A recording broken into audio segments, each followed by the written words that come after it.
Give us some insight. What is step 3?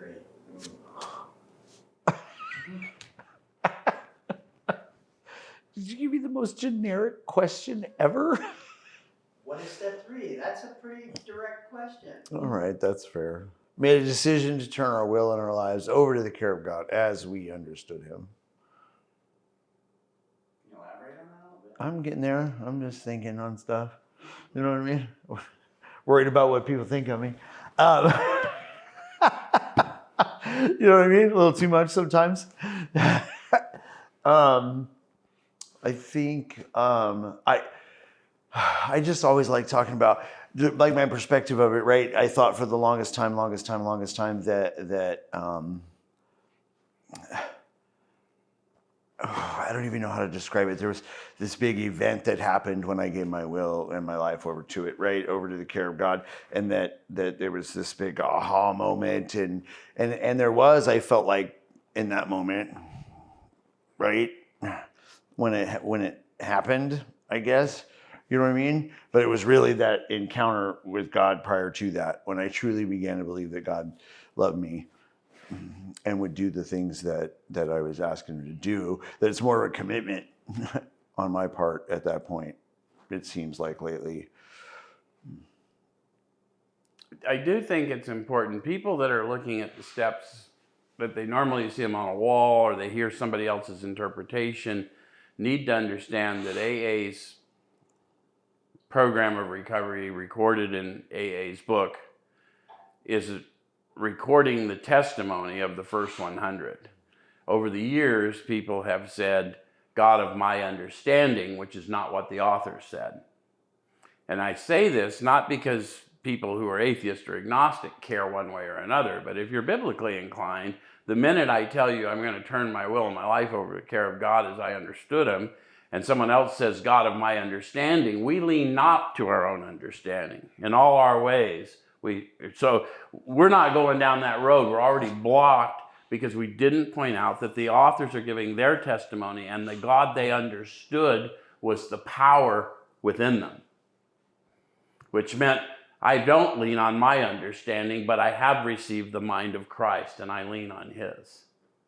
Either God is everything or God is nothing. I think you talked about that a little bit last night. Can you kind of elaborate on that?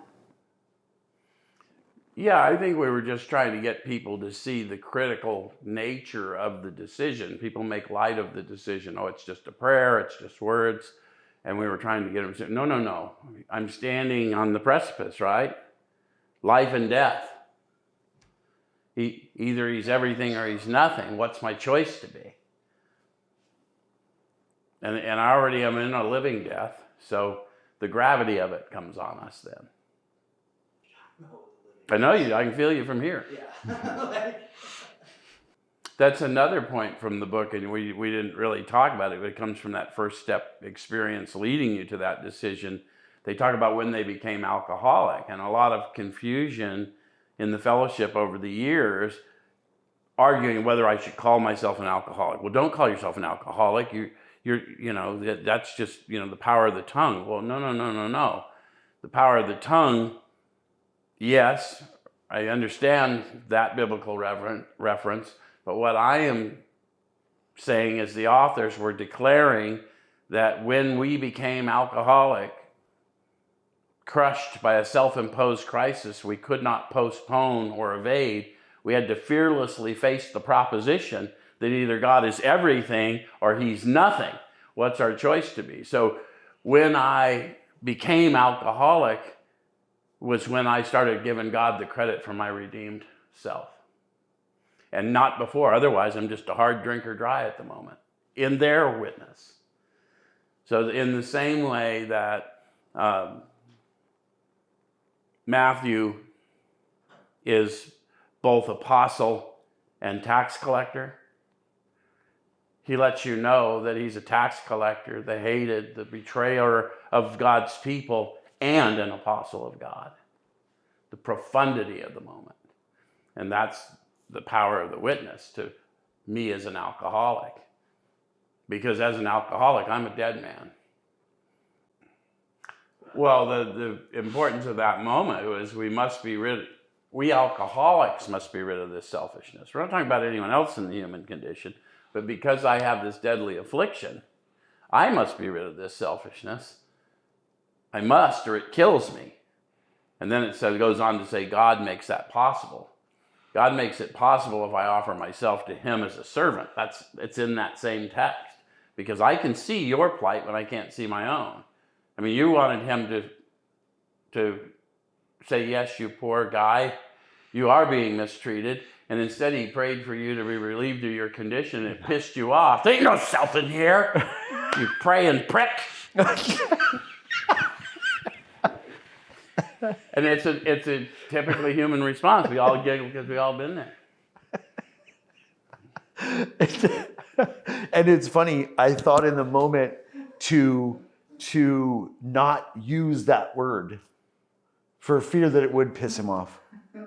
No, but that's Truly. the very reason for the prayer. Right. I've always loved Kevin Buchanan. He goes, you got to read the parts of the Bible that piss you off. And I go, why? And he goes, because it's the only book in the world that examines you while you examine it.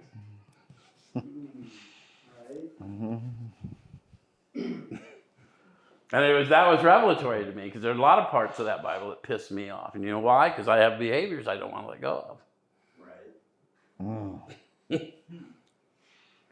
So, Denise told us that we need to make it meaningful. And Make what meaningful? well, All right, sorry. by making it meaningful, she's talking about a prayer. You know, Joe says this all the time.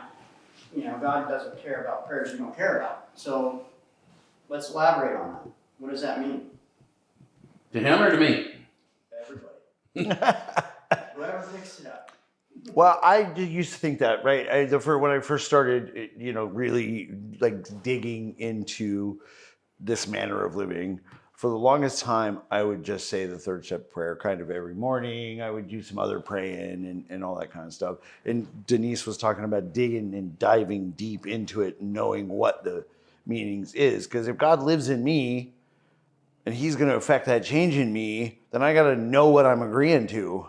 Or, you know what I mean? Not just what I'm doing afterwards, but I got to know what I'm asking for too. It's got to be meaningful. It's got to be important to me, or I won't give a shit. You know, It was revelatory to me, because I heard a pastor say that one time. God didn't care about prayers you don't care about, so quit memorizing prayers. And I thought, well, that's offensive. Of course he cares about prayers I don't care about. and it makes no sense that he would, right? right. Because he's trying to give me the desires of my heart and prepare me to receive them. So he absolutely cares about prayers I care about. And he doesn't care about nonsense. And then I thought, natural, okay, that's my supernatural understanding. Now let's see in the natural. So I used to tell the story about bouncing in and out of recovery. And I would come back into the rooms and they would say, well, what happened? And I'd explain to them what happened. Oh, well, you must not have turned it over. Well, I thought I turned it over. How did you turn it over? Well, you say the prayer. Well, I said that fucking prayer. But God didn't care about prayers I didn't care about. Anyway, so then it was real. It wasn't because God was oblivious to my need. He just knew I wasn't ready. You're going to turn it over. Let's talk about your belief before, after, kind of mix it together. And then also talk about that moment that you did turn it over, right? That you actually did. Whoever wants to go first. Well, I think the big misunderstanding I've seen was a misunderstanding I had until further in the process, and I've since watched a lot of other people. It's not an event. A decision to give your life to the one who gives you life is a non-event if I don't understand the profundity of it, which is why we try and tell people it's not your thoughts and your actions, which I've heard people teach will in life. It's your thoughts and your breath. I've not only agreed to align my will with his, so whatever's going on must be his will. I need to find my place in it. But I also must use that moment, no matter how difficult, to use my voice to advocate for my brother and sister. Because that breath has no other purpose than as an advocate in him. So that's the profundity of it. And so you don't know that till you go out and go through all the process, leveling of pride, confession of shortcomings, and then start growing in conscious relation as a servant and try and help a lot of people from really deplorable states and get past your judgment and your unbelief and start seeing them. Again, we talked about it. If you don't believe in miracles, follow us around here. The blind see, the lame walk, the captives are set free every day. It's not a story, it's an experience, right? Absolutely. Joe said something last night that I don't know if I'd ever heard you say it before or not. I can't remember exactly what you said, but it had something to do with you didn't even know that it had happened until you were already walking in it. Yes. Right? And so, like you asked what was the moment, what was the event? I think there was several walking it outs where I realized, oh, okay, done that part. You know what I mean? Like, check, that's the way my mind thinks, analytics, but let's check that off the list or check it off the thing, you know what I mean? But where I just realized, and the first one was I started writing, like evidence of a decision made is action taken, you know what I mean? And so I started writing, and then I did the what was next. And then I did what was next. And by the time I got to 12 and Joe's telling me I should sponsor people, that's what I kept doing. And when people call, I continue to talk to them. And guess what happens when you're doing 12?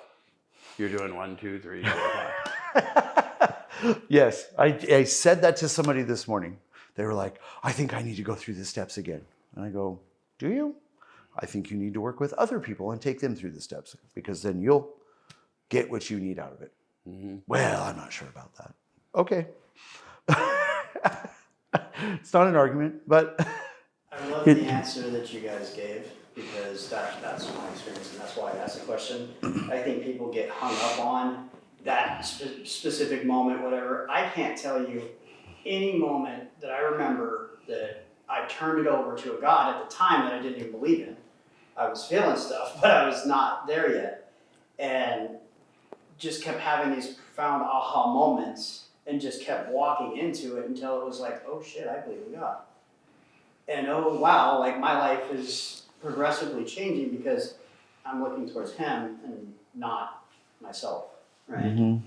So I think that's good to help people so they don't get stuck at some of these points, right? Well, how can I turn it over, blah, blah, blah.